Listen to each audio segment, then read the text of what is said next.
What's up, everybody? Welcome back to a brand new video. This time around it is going to be my top 30 horror films of 2016. Yes, now a little disclaimer here, if you are a fan and you do listen to the podcast, the 22 Shots of Moods in Horror, you probably already know my top 10, but I've been having lots of people asking me to do this video. I was going to do it anyways. Sorry about the delay in it, just been quite busy. Was out of town for a few days and etc, you know, the same old excuses. Yeah, I've had a lot of people ask me, they want to know what else is going to be on this list, so but that's what we're going to do for you guys tonight. Just, you know, talk about 2016 in a minor nutshell. I did most of my thoughts on the podcast. If you want to check that out, you can. 2016 was a year that was very kind of polar opposite than 2015 in my humble opinion. 2015 was full of like horror comedies. There was lots of slashers, just a lot of different, you know, type of films this year. This year I kind of dubbed it as like the more dramatic art house type year. A lot less slashers, but a lot less horror comedies. That was one thing that really stuck out this year. There was not a lot of horror comedies. Not a lot of zombies and things like that. It really relied on the art house film, the very serious horror film. Just, you know, those type of horror films that we all really do love. And I just thought it was very interesting to kind of note that, because it's very polar opposite of 2016. And 2016 to a lot of people was considered to be one of the best years in recent memory for horror. This year was fantastic. I thought the year started out very, very slow. The first 6-7 months of the year only had a few kind of notable films, but man, it finished out strong. The last 3 months of the year, watched a lot of really strong films. And it ultimately was kind of hard to actually make this top 30 list. I bumped out a lot of films that I wish I had been able to put on here. You know, at that point I was like, man, should I actually do a top 50? But I was like, no, I'm just going to do a top 30. That's kind of what I do and stuff. So do the top 30. So unfortunately, there was some films that end up getting cut out of here. And a couple of films I never put on this list, even though I really dug them, but I didn't quite think they were horror enough. Kill Your Friends is one of them. I really enjoyed that film. Yeah, definitely I recommend that film. Check it out. Another film was Trash Fire. I know some people dubbed it being horror. I didn't really find it to be a horror film whatsoever. That's just my opinion. So those two films will not be on here, even though I rated them as high, you know, high enough to be actually on this list. So... but yeah, 2016 turned out to be a very, very solid year. All the moaning and groaning throughout the first half of the year was just all kind of a prelude to being very, very kind of overwhelmed with all the films, all the good films that came out towards the end of the year. So, but yeah, a lot of great foreign films this year. And that's another thing about this year. You know, the last few years have been really stock heavy with a lot of great foreign films. So if you're into foreign films, you'll see a few on here and stuff like that. So, but yeah. So without further ado, let's get right into this top 30 list. Let's try to make this video, you know, not so long. I'll talk very, very briefly about the films as there's 30 to go through. I'll just spend very, very short amounts of time on them, so we'll make this video at a, you know, reasonable length. So anyways, guys, stay tuned. In at number 30, we have a film released by IFC/Scream Factory, and it is called Antiviral. Now, the consensus on this film was not a lot of people really dug this one. I, in fact, quite enjoyed this film enough to have it in my top 30 list. Starring Natasha Lyonne, Choli Sevigny, Meg Tilly, who is Jennifer Tilly's older sister, I believe. And, you know, it had just a really, really good cast. Didn't really know a whole lot about it. Decided to check it out. Basically about Natasha Lyonne's character. She's kind of a drug addict. She likes to, you know, party. She's basically a partier. Anyway, she ends up, you know, going to this party one night with her best friend, Choli Sevigny. She ends up kind of waking up the next day not feeling very, very good. And she ultimately is pregnant. And she's like, what the fuck is going on? This doesn't make any sense, because, you know, she claims that she never had sex with anybody. So then the film kind of goes from there and stuff. And it's got this whole kind of government conspiracy type thing going on and stuff. Really interesting film. I really dug the isolated feel of this film. There was a lot of cool things that were happening, and I thought the third act was interesting enough to put it in here. I just thought it was outrageous. Like, the film was just totally out of left field, on a different planet and stuff like that. But I thought it was interesting. It's, you know, too bad not a lot of people kind of accept it for what it was, but I thought it was really good. So yeah, number 30. Coming in at number 29 here is the first of two films directed by Mickey Keaton. And this one right here is called Carnage Park. Now, this one right here was also another film that was released by IFC/Scream Factory, starring Pat Healy, and I want to say the girl that was in The Last Exorcism. But this one right here is kind of like a mashup between like a Tarantino film and like a fucking Rob Zombie film kind of deal. Basically what happens is this girl's kidnapped and her captors are, you know, kind of killed off and things like that. And now she's stuck in this, you know, this hot California desert setting, and she's got some dude hunting her down, basically. Now she needs to escape, and the killer is played by Pat Healy, who does a great job in this film. Really enjoyed this one. I thought it was just fantastic. It had some really good gore. It had this just amazing feel to the film. The cinematography was fantastic in the film. It just, you feel so damn hopeless in this type of setting. There's nowhere to go. It's very, very hot and things like that. Even has a cameo from Larry Fessenden, which is totally awesome and stuff. But I highly recommend this one, man. It kind of took me by surprise. I didn't really know what to expect from it, but it kind of delivered the goods. So really cool stuff. And that, of course, was number 29. In at number 28 is a film called Fear Incorporated. Yes, I really, really enjoyed this one. I actually enjoyed this one a lot more than Scare Campaign.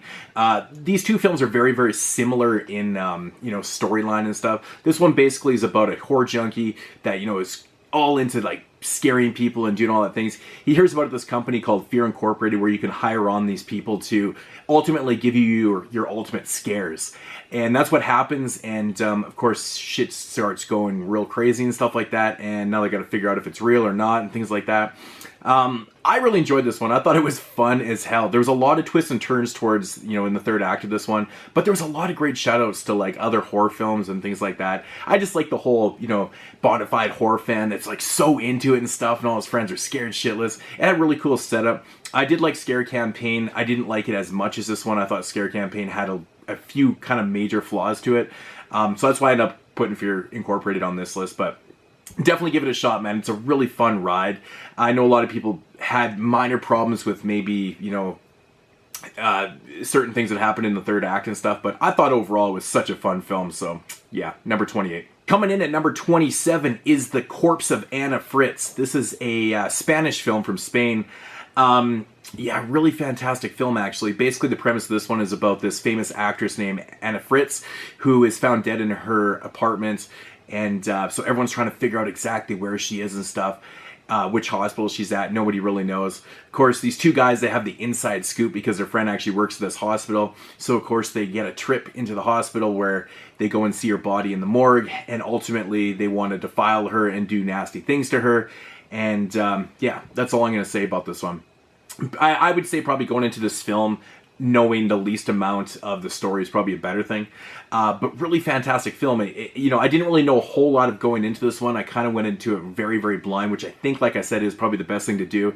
Played out good, man. I think the running time was perfect. It wasn't very long. It only ran about 75 minutes. It's very isolated. It takes like the whole film basically takes place in the morgue and stuff.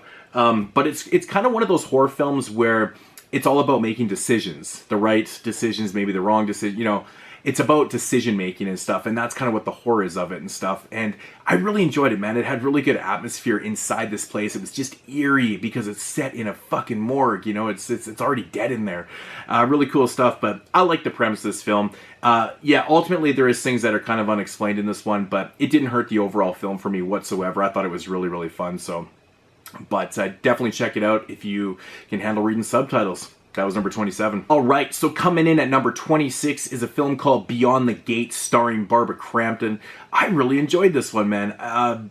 First of all, the cover art for this is just fantastic, as you guys can see right now.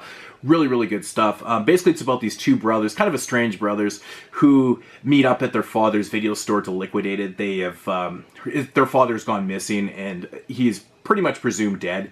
So they start, you know, cleaning out the store. They find this board game where they start to play, and they come to the realization that this game might actually be the reason why their father is actually missing. So they start to play it where it also has like real consequences when you play the game and stuff. Very cool stuff. Really gory film.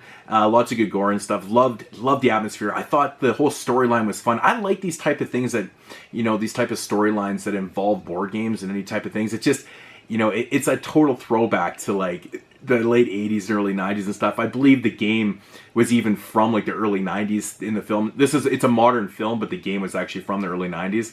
And I love that whole premise, man. The music in the film was really fantastic too. Thought it was awesome. So if you're a big fan of Barbara Crampton like I am, she's the host in the video game, so that's her role in the film. Thought it was really cool. Good stuff. But give Beyond the Gates a shot.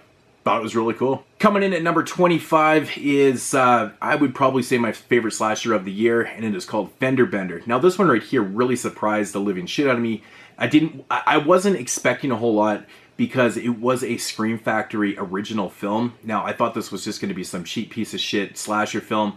And like I said, you know, this year didn't really have a whole lot of slashers. There was some pretty good quality ones, but this was one of the biggest surprises overall for me as a slasher film and just in a film in general, because like I said, wasn't expecting much. I really enjoyed the premise. The premise was kind of original. Basically, the way this killer, you know, kind of stalks his victims is he gets into car accidents on purpose, and he gets their information that way, where he leads them to their houses where he stalks and kills them. And, you know, it's kind of the setup to the film. I thought the killer looked awesome. I thought the music was great in this. I thought the premise was really original. And I loved the third act, and the ending was awesome too. So overall, the whole film really kind of did it all for me. I thought it was a really interesting idea, especially the ending. I loved the ending was fantastic. It was really good stuff. Kind of shocked me. You know, I wasn't expecting them to do what they did, but, you know, that's always a good thing in a slasher film. And I think what separates the good from the bad is, you know, original storyline stuff. I've heard some people say they didn't like the story in this. You know, that's fine, but I thought it was cool and a little bit fresh. I mean, I've never seen a slasher film set up like this before, so it's pretty interesting, and I hope to make sequels to this. I think it has potential to become a franchise. Who knows? But yeah, that's Fender Bender in at number 25. Coming in at number 24 is The Monster. Yes, this one right here, creature feature, really, really fun stuff. Very simple premise about a mother taking her daughter to go see her father in a different city. And they get into a little bit of a car accident where, you know, they ultimately are getting stalked by some crazy creature out in the night. Awesome, man. Again, a very, very isolated type horror film. Most of the action takes place with the characters in their vehicle or just outside their vehicle and stuff like that. What separated this one was the running time was good, you know, even though it ran, I think, about 90 minutes or something like that, but it went by really fast. The pacing in this film was quite well done. It's another one of these kind of family-oriented films. You know, we've seen a few of these over the past years with, you know, the Babadook and things like that. There was quite a few of these type of films this year, mother-daughter, you know, family aspects and things like that. This one was good. This one was really, really good, but what made it so awesome was the creature. It was practical. It looked awesome. There was just a lot of really suspenseful and crazy moments in this one that I thought really did work. Overall, fantastic film. It felt hopeless. The film to me felt hopeless when you're watching it, and that's always a good feeling in this type of, you know, isolated type film. So, but check out The Monster, man. I thought it was really good. In at number 24. Coming in at number 23 is Frankenstein. Yes, this is one of the only films, I think, from like the first quarter of the year that it actually made it onto this list. Because like I said before, there wasn't like a lot of films that, you know, really kind of stuck out in the first quarter of the year. And this is one of them, directed by Bernard Rose, of course, from Candyman fame. This one right here is just, you know, it's a modern day telling of Frankenstein. It's got a really cool story. You know, how they create Frankenstein and things like that. But what separates this one from all the other Frankensteins is just the modern telling of it, you know, what they do with the Frankenstein character, and they put him into modern times, and he's kind of in the city and like, you know, in the streets and things like that. And it's just a really awesome story. It's, you know, everything about it's really, really good. The acting's fantastic. The only gripe with this film that I have is the very ending. I don't know what they did, if they ran out of money or something like that, but they had some really bad CG effects in the end of the film, where everything else was all practical. They had some bad CG in the end, and I think the ending just was kind of lackluster in general. But overall, the whole film is really, really damn good. It's just too bad with that. I mean, if it had a stronger ending, this one might have even been in my top 10. It was that strong of a film. I just thoroughly enjoyed everything about it. It was just a great, great telling of the Frankenstein story, and I highly recommend this one. Yeah, that's, of course, Frankenstein in at number 23. Coming in at number 22 is the second entry into the American Guinea Pig series, and that is Bloodshock, directed by Marcus Cook. So if you watch my review, you probably know that I said his name wrong like 4,000 times. I always pronounce it Koch. Yeah, of course, Marcus Cook, mostly known for doing special effects and stuff. He's directed films like 100 Tears and things like that. You know, written by Stephen Bureau, who directed the first one, of course, is the owner of Unearthed Films. This one right here was a lot different than the first film. It was shot in black and white with the exception of a little bit that was actually in color in the film. But this one was really good. It was a very art house type film. and just had a lot going for it. You know, I think it's very interesting what they did with the story and how they kind of, well, I won't really say that. You know, you guys can check out my review too, but I think it's kind of cool how the story kind of comes full circle in this one, and you kind of get to know a little bit more things. It's very interesting. It's very interesting. It doesn't rely as heavy on gore as the first one. And I've heard from people, some people say that, you know, the gore and the blood and stuff lost a lot of, a lot of punch being in black and white. I don't think so at all. This one's just a huge metaphor for a lot of different things, and I think it's definitely a great entry into the American Guinea Pig series. I can't wait to see what they do with part 3, which apparently is going to be some type of possession film or something like that. So, but yeah, overall, very artsy. If it's not your thing, you know, maybe not give it a shot, but I do recommend this one, actually. I think it might turn people a little bit into, you know, watching these films and stuff. So, Bloodshock in at number 22. Coming in at number 21 is another IFC/Scream Factory release, and it is called Shelly. This is a Danish film, filmed in Denmark. This one actually has a lot of different languages. I think they speak like Danish. There's Swedish, English. The languages go back and forth in this one. Basically, it's about a couple that lives out in this isolated area. They can't have kids and stuff. They've hired on a almost like a nanny, a Romanian nanny, and ultimately the wife, she asks this nanny to you know, kind of bear her child and stuff like that. So she does that, and then, you know, the story kind of goes from there. A very, very slow burn, atmospheric, strange, kind of psychological thriller in a way. It's very mind exhausting while you watch this film, but it's so good. It's just so good on so many levels. There's a lot of shit going on in this one.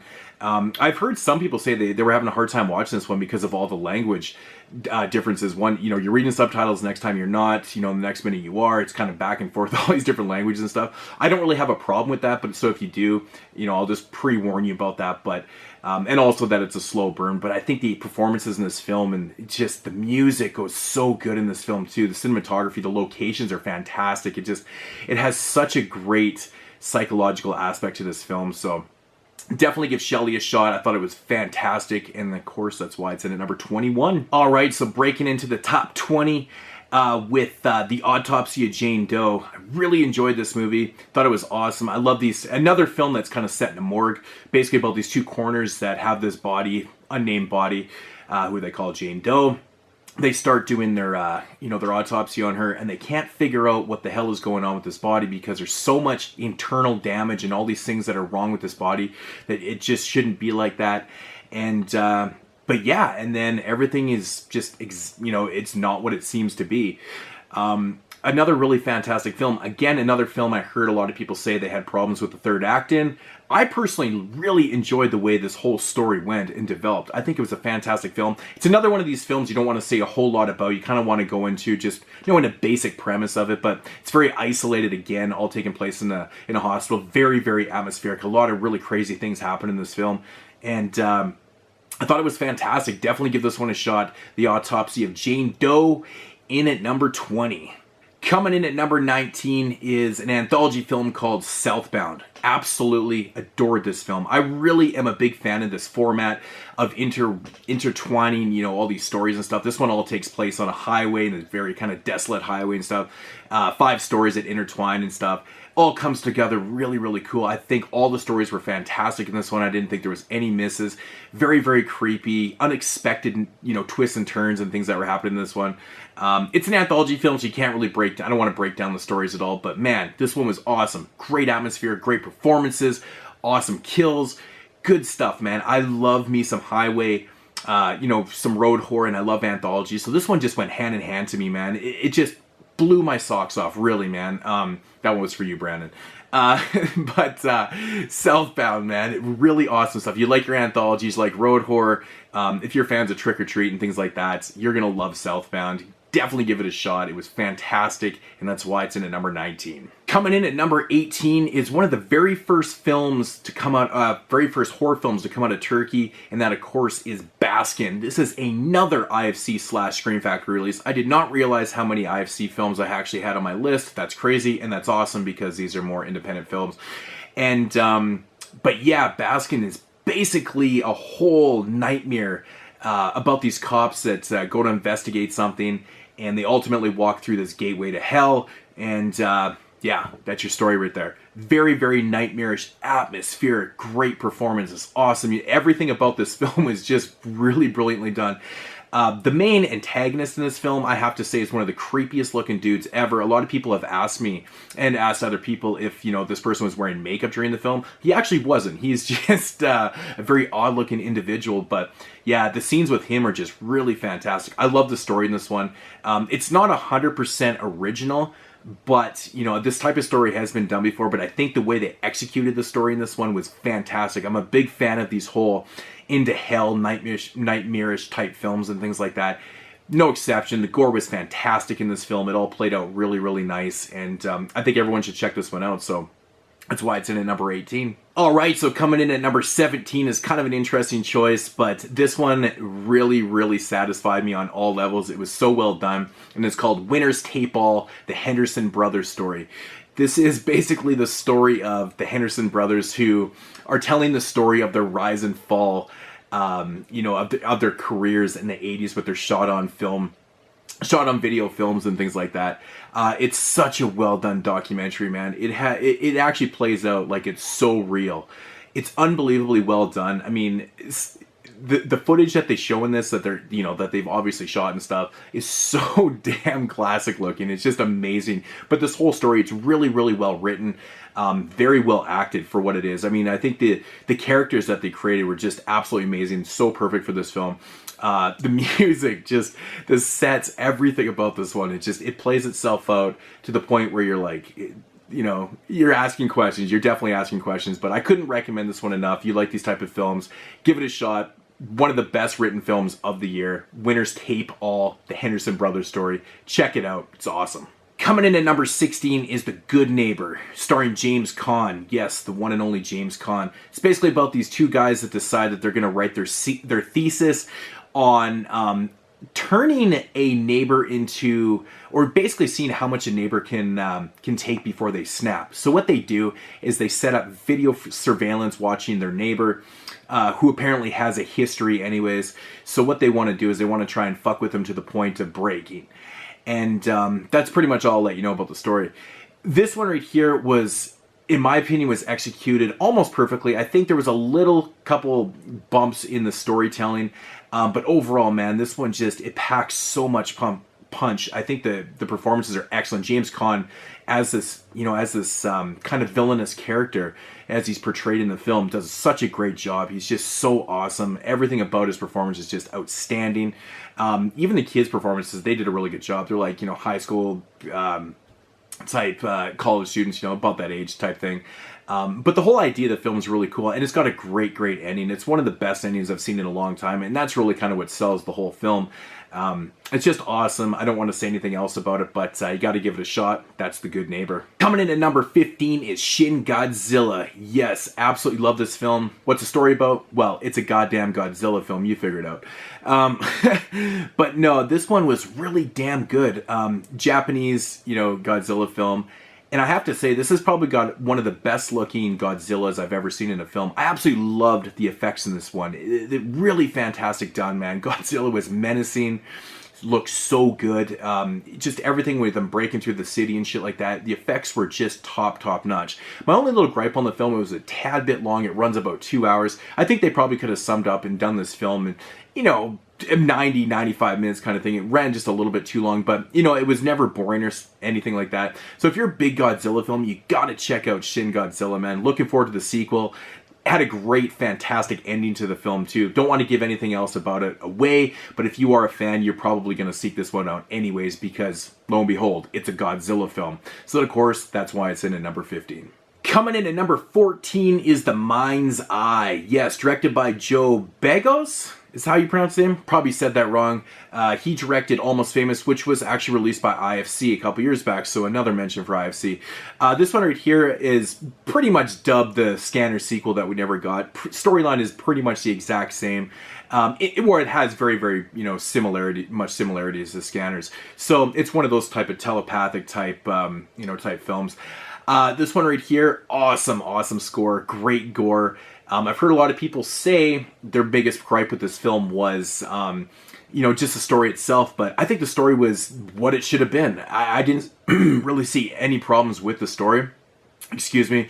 It held my attention the whole time. It might have ran just a little bit too long. I think there was maybe a couple parts that dragged, not story-wise, but just maybe scenes that probably didn't exactly matter, which is why I ended up giving this one like a 9. But I absolutely love the mind's eye. I love this whole idea of scanning and things like that. It's really great. I think, you know, and the battle at the end is just fantastic too, but gore is fantastic in this, like really, really damn good. Of course, you're going to get some homages to Scanners, so if you know what that's about, you know exactly what I'm talking about. But yeah, The Mind's Eye, give it a shot. Really, really great stuff. Yeah, and that's why it's in at, of course, number 14. Coming in at number 13 is Pet. Now, this is one that I really didn't have a lot of ambition to see.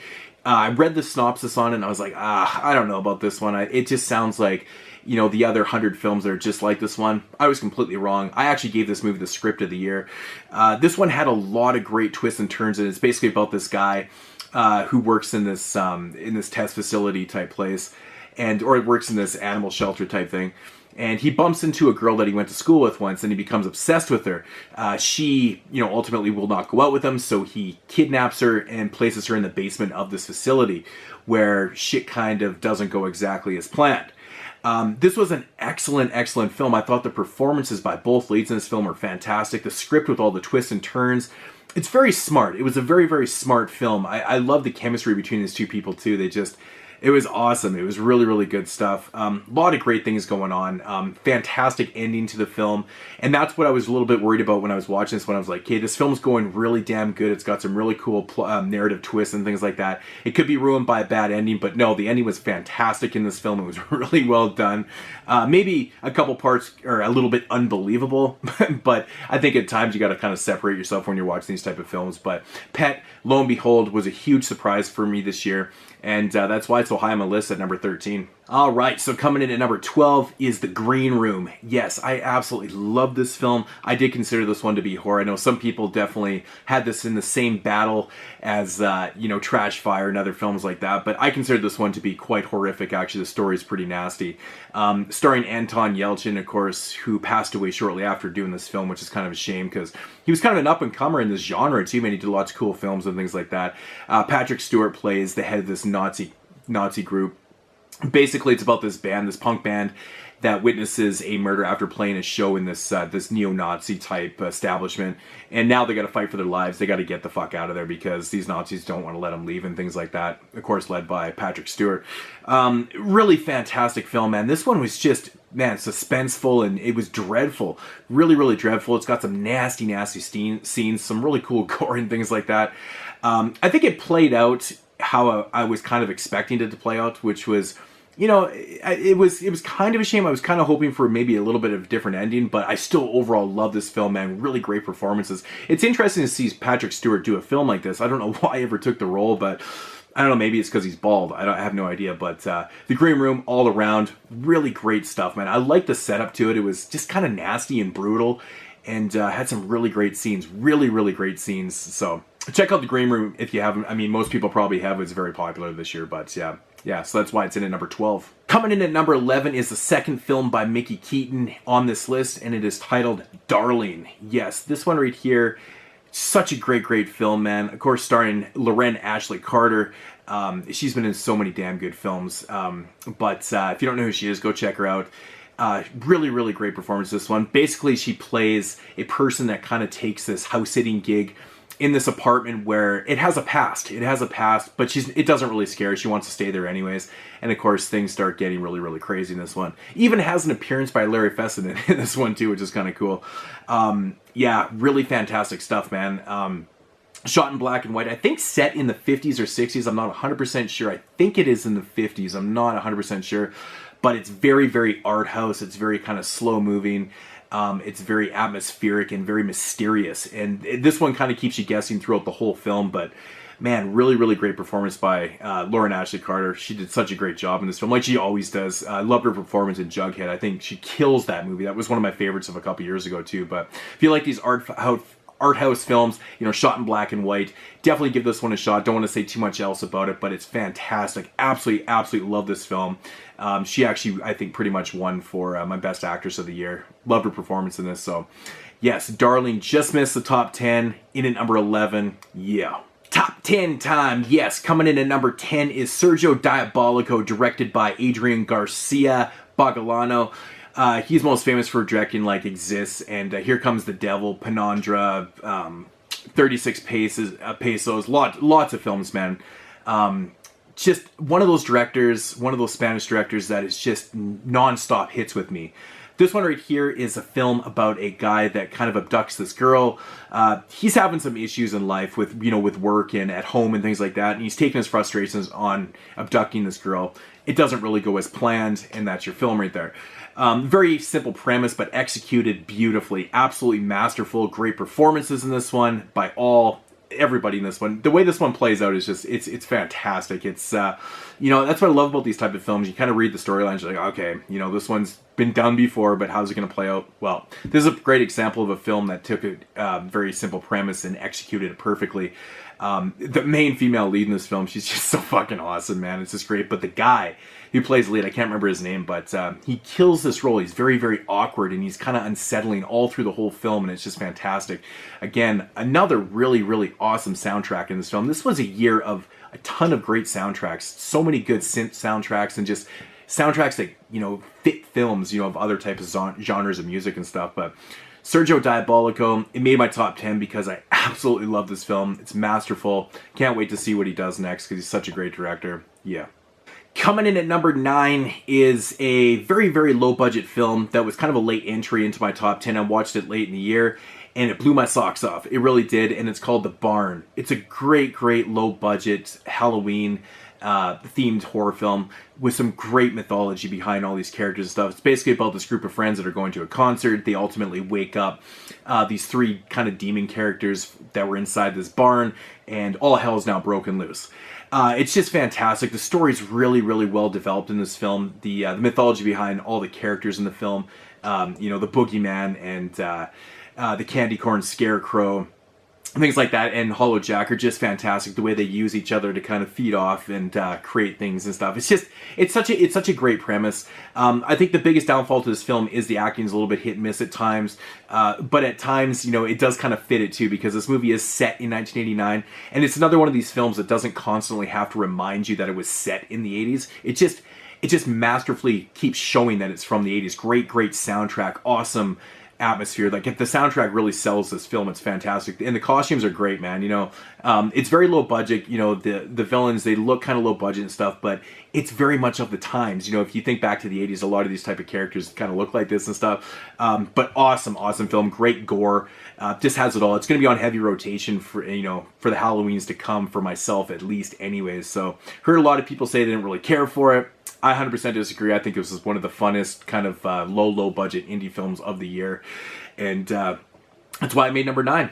Coming in at number 8 is Francesca. Yes, this is a Argentinian film basically doing an Italian giallo perfectly. Directed by Luciano Ornetti. He directed a film a few years ago, kind of a short one called Son Profano that I reviewed also, and it's just fantastically done. Now this director, of course, is not Italian, but he is really the master of doing these kind of throwback type films. Francesca, very simple story about these detectives that have to solve this case of this missing girl who've disappeared like years and years ago and stuff like that.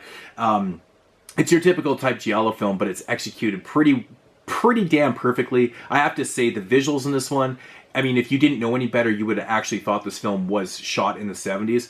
The look and feel of this one is just second to none. The soundtrack, everything, even the acting is spot on, you know, from Italian films to the dubbing, everything, the costumes, the story, you know, it's even got creepy dolls, you know, it's got everything that you need to make up a great giallo film is present in Francesca. Again, you know, I've heard people say that, you know, they weren't 100% keen on the ending. I actually really did like the ending. It wasn't my favorite thing in the world. I did say that it was kind of a minor gripe with me. I did like it. I didn't love it. That was my only problem. But this film was so strong on every technical level. It's just a masterpiece of modern cinema. I mean, people just don't make giallos like this anymore. I mean, it's kind of a strange one, but Francesca, awesome. You know, love this film to death, and that's why it's in at number 8. Coming in at number 7 is coming straight out of South Korea, and it's a film called The Wailing.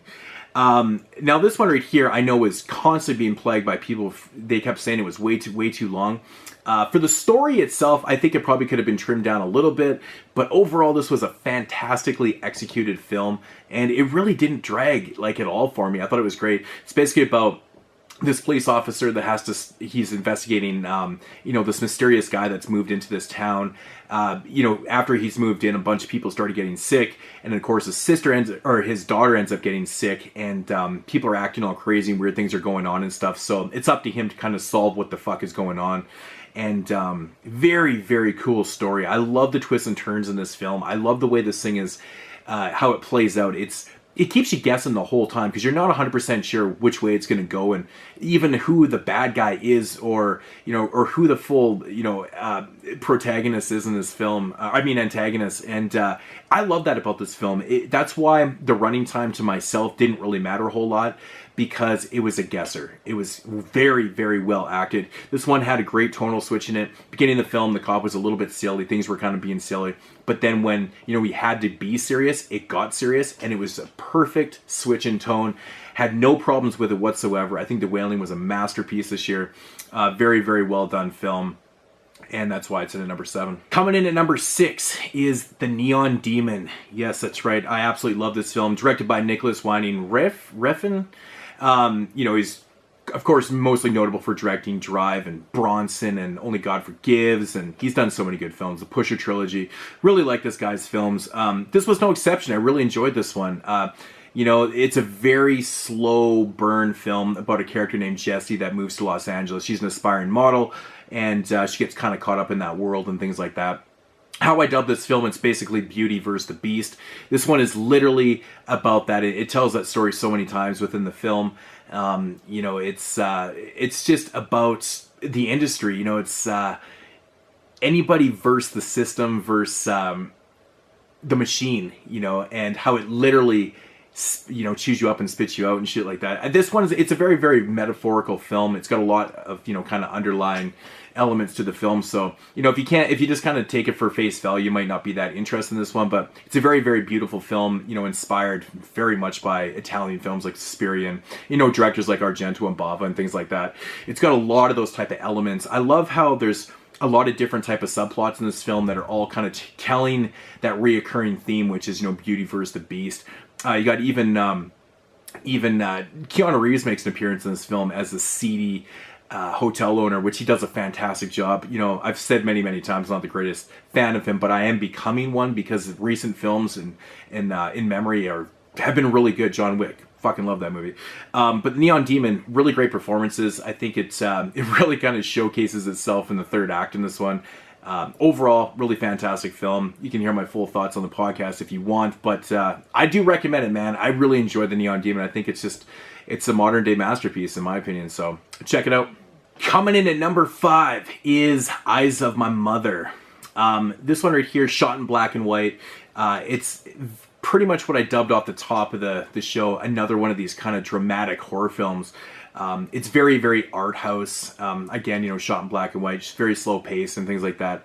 But it's very psychologically, you know, engaging and things like that. Basically about this character, kind of follows her as a child, kind of steps in life and stuff. She ends up witnessing her mother get killed at a young age, and then her father dies when she's older and stuff. She lives on this isolated farm. She basically doesn't have a lot of, you know, she doesn't have a lot of history with the outside world and things like that. And it kind of takes a toll on her, and she kind of goes a little bit insane and things like that. I love this movie. I thought it was fantastic. I know there's definitely minor plot holes in this film that people have brought to my attention, which I did think of and stuff, but I kind of dismissed them. I'm not going to bring those things up, but you know, overall, this one was just a fantastic watch. I loved it, man. I thought it was really haunting. I believe it's spoken in Portuguese. I want to say I think it's considered to be an American film, though, to be honest, but I think it's in Portuguese and stuff. But But yeah, Eyes of My Mother, man, this one was just a fantastic black and white art house film. I thought it was really, really good stuff. It doesn't run very long. It only runs about 75 minutes long, so it's a quick watch. So, you know, if that's your type of thing, give it a shot. I personally really loved this film. I thought it was great. So, yeah, in at number 5. Alrighty, so yeah, coming in at number 4 is an Iranian film called Under the Shadows. Now, upon viewing this film, I had no idea that it was actually a PG-13 film until after I'd watched it. And it was not even until a few days later I found out the rating on this film. Not like I even give a shit. I was just very surprised to find out it was PG-13. Basically what this one is, it's got a really scary setting. It takes place in like the post-revolution, like in the 80s in Iraq and Iran and stuff like that, and you know, the war that they were having. And there's just a lot of bombing. The whole setting is very scary. It's about this mother and her daughter. The husband's off in a different country doing medical stuff, and she's kind of living in his shadows because she has a past which now has allowed her, not allowed her to continue her medical passions and stuff. So she's kind of pissed off at the world, and they're dealing with all this this stuff that's going on.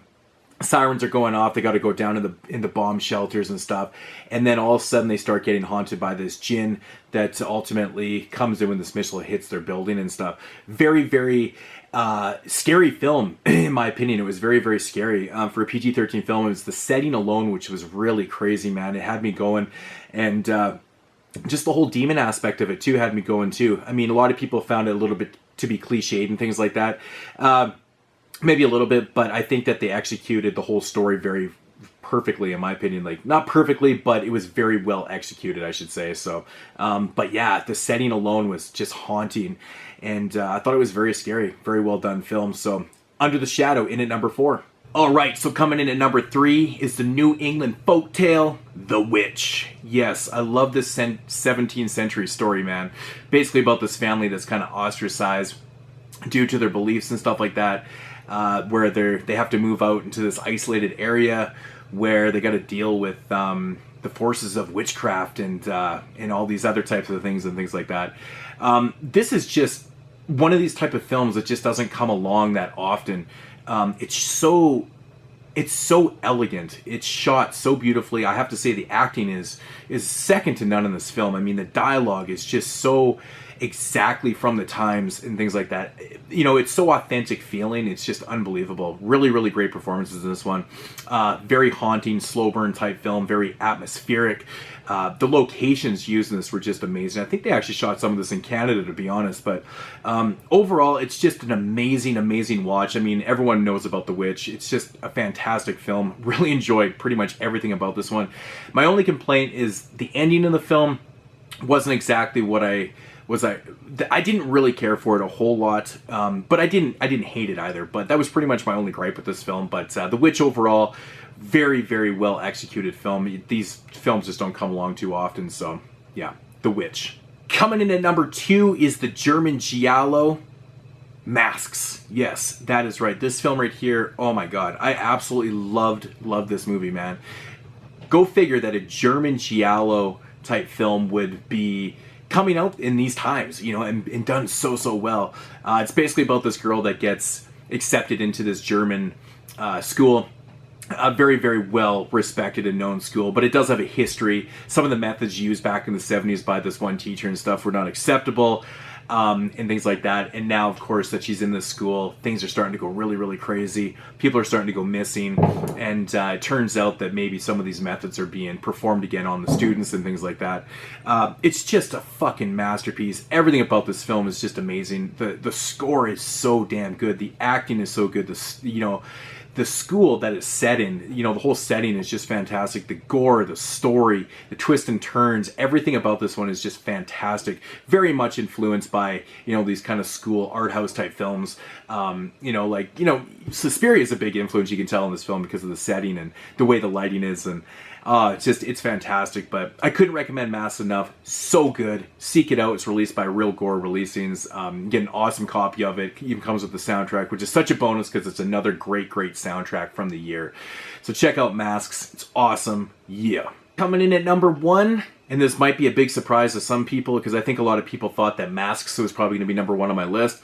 And this one right here is coming from South Korea also, and it is Train to Busan. man, I loved this film. Pretty much one of the only, well, the only zombie film that even made my top 30, but I didn't really watch a lot of zombie films at all this year, which is crazy. But this one right here, just a high energy, action-packed, amazing ride. Pretty long film, runs about 2 hours long. Very simple story about a father taking his daughter to Busan. And of course, there's an outbreak. People are turning into infected zombies. And it's basically a survival film. Really great stuff, man. There's so much intense action in this one. Just really great stuff. The setting on a train, second to none. Love these type of films, man. I love train settings. There's something cool about anything being set on a train. It's that whole thrill of the speed and just not being able to escape, you know, without risking your lives and things. Awesome stuff, man. I thought this one was fantastic. The running time never bothered me one bit. I thought it was just a fucking ride. Really great ride. And you know what? This one had a great, you know, it had a great story involved in it too, you know, with the characters and things like that. Again, you know, having to do with family issues and things like that.